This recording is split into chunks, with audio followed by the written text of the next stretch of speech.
दोस्तों नमस्कार, आप सभी को बेस्ट नॉलेज में हार्दिक स्वागत है।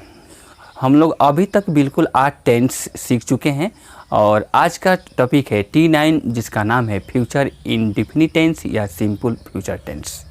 इस टेंस के बारे में सुंदर से और विस्तार से समझेंगे कि इसमें शैल का विल का यूज कहाँ होगा, कैसे होगा और ठीक है। और फ्यूचर टेंस का प्रेजेंट इंडेफिनिट टेंस के साथ कितना गहरा दोस्ती भी है, तो इसमें हम लोग कितना दोस्ती है, कैसा है, हम लोग सबसे पहले समझेंगे कि फ्यूचर टेंस का पहचान कैसा है। रूल नंबर 1, इस टेंस में हिंदी वाक्य के मुख्य क्रिया के अंत में गा गे गी से समाप्त होता है। हम लोग कोई भी हिंदी में सेंटेंस बोलेंगे तो उसके अंत में ज़रूर गा होगा, नहीं तो गे, नहीं तो गी। वह जाएगा, वह जाएगी, हम लोग खाना खाएंगे, वह खाना खाएगा, वह खेलेगा और हम लोग खेलेंगे। अंत में every Hindi sentence finish with गा गे गी। यानी कि रूल नंबर 2 में देखिए दोस्तों, रूल नंबर 2 में यानी कि केवल फर्स्ट पर्सन आई वी के साथ सहायक क्रिया शैल होगा। यानी कि आई जहाँ होगा और वी जहाँ होगा, इसके साथ इस टेंस में हम लोग सहायक क्रिया शैल देंगे। चलते हैं रूल नंबर 3। आई वी को छोड़कर यानी कि फर्स्ट पर्सन को छोड़कर सेकेंड पर्सन यू और third person he she it या दे या कोई भी नाम हो, चाहे सिंगुलर चाहे प्लुरल, कि केवल आई वी को छोड़कर ओनली फर्स्ट पर्सन को छोड़ करके यानी कि सेकेंड पर्सन हो या थर्ड पर्सन हो, you they he she it या all names of the word, चाहे सिंगुलर चाहे प्लुरल, चाहे किसी भी रूप में हो, तो हम सबके साथ हम लोग सहायक क्रिया विल देंगे। नेक्स्ट रूल देखते हैं, यानी कि सहायक क्रिया शैल विल देने के बाद हम लोग मुख्य क्रिया का पहला रूप का यूज करेंगे। The first form of the main verb will be use in this tense with every subject of the word after using shall and will. Shall will use करने के बाद हम लोग सभी के साथ मुख्य क्रिया का पहला रूप देंगे।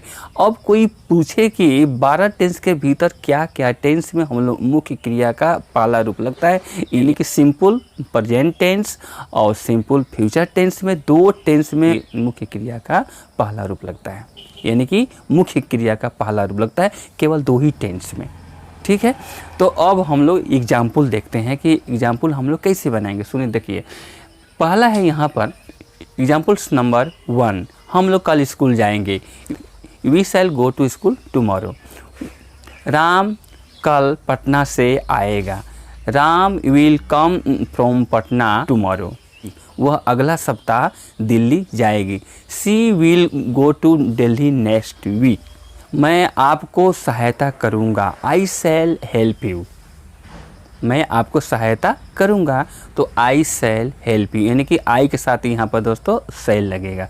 यानी कि आई वी के साथ केवल शैल लगेगा और बाकी सब के साथ विल लगेगा। कब हम आई वी के साथ विल देंगे और कब ही सी इट या दे के साथ हम शैल देंगे, आप लोग खुद ध्यान से सुनिए। जब देखिए, जब कोई भी सेंटेंस कोई भी व्यक्ति बोले आवश्यक रूप में, अब आई शैल गो टू स्कूल टुमारो, ठीक है, और उसी बात को कहें कि मैं कल अवश्य स्कूल जाऊंगा, आई तुम्हारा अवश्य के लिए यहाँ शैल के बदले हम विल दे देंगे। मैं कल स्कूल जाऊंगा, तो I shell go to school tomorrow.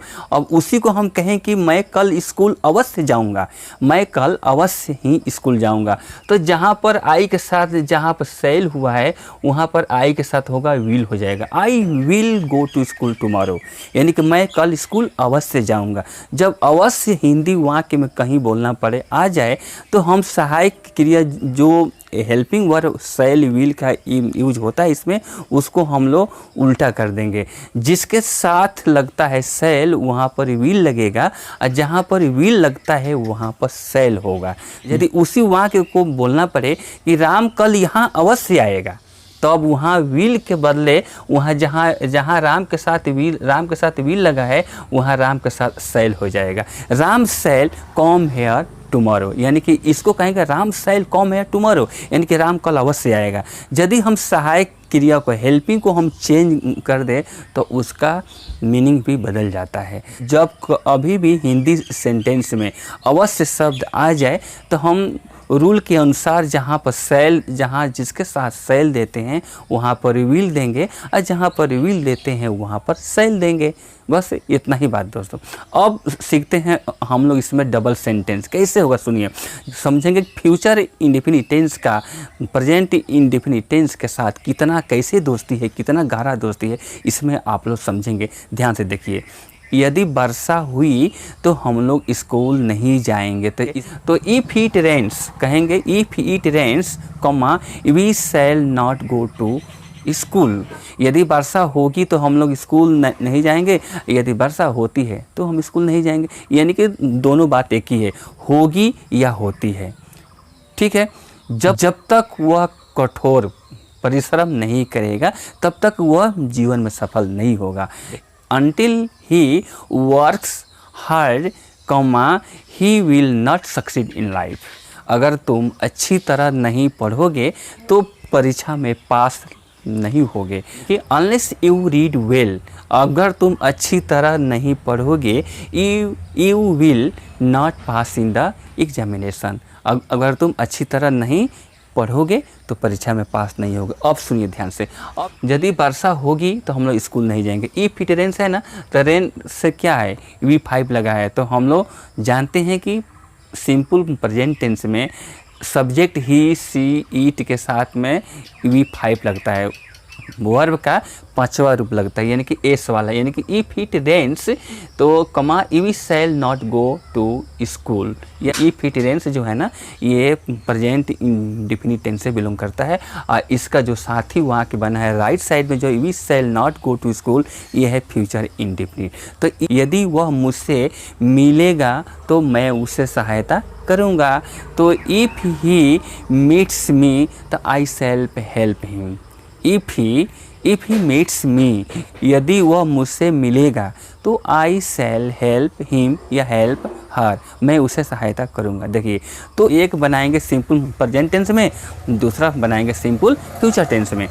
जब तक मैं आपस ना आऊँ तब तक आप यहाँ ठहरिए। Stay until I come back. जब तक मेरे पापा आपस नहीं आते तब तक यहाँ ठहरिए। तो ये अंटिल यानी कि stay here Until my father comes back। जब तक मेरे पापा आपस नहीं आएंगे तब तक आप यहाँ पर ठहरिए। Stay here until my father comes back। ठीक है, तो stay here until I come back, जब तक मैं आपस नहीं आता तब तक आप यहाँ पर रुकिए। लेकिन एक बात और जान लीजिए, अभी मॉडर्न एज में फ्यूचर टेंस में जो हेल्पिंग वर्ब, जहाँ शैल की बात है, शैल को हम नहीं भी देंगे तो भी काम चल सकता है। यानी कि अभी वर्तमान समय में शैल के बदले विल का भी, विल से भी काम चल जाता है। यदि आप लोग चाहेंगे कि हम शैल न भी दे फ्यूचर टेंस में, तो आप with every subject, will is given या will is use with every subject of the word, कि शैल के बदले विल भी दिया जा सकता है। ठीक है, सभी के साथ I will, we will, he will, she will, it will, चाहे जिसका भी नाम हो सबके साथ विल हम लोग दे सकते हैं। लेकिन यदि हम लोग आई वी के साथ शैल देते हैं तो बहुत अच्छा लगता है, मैंने अच्छा होगा। तो इसलिए दोनों सही है, शैल भी सही है, विल भी सही है, दोनों होगा। तो दोस्तों ठीक है, यदि ये वीडियो अच्छा लगे, यदि यह टॉपिक आप लोग को अच्छा लगे तो लाइक कीजिएगा, शेयर कीजिएगा और सब्सक्राइब कीजिएगा। ठीक है, जय हिंद, जय भारत, वंदे मातरम।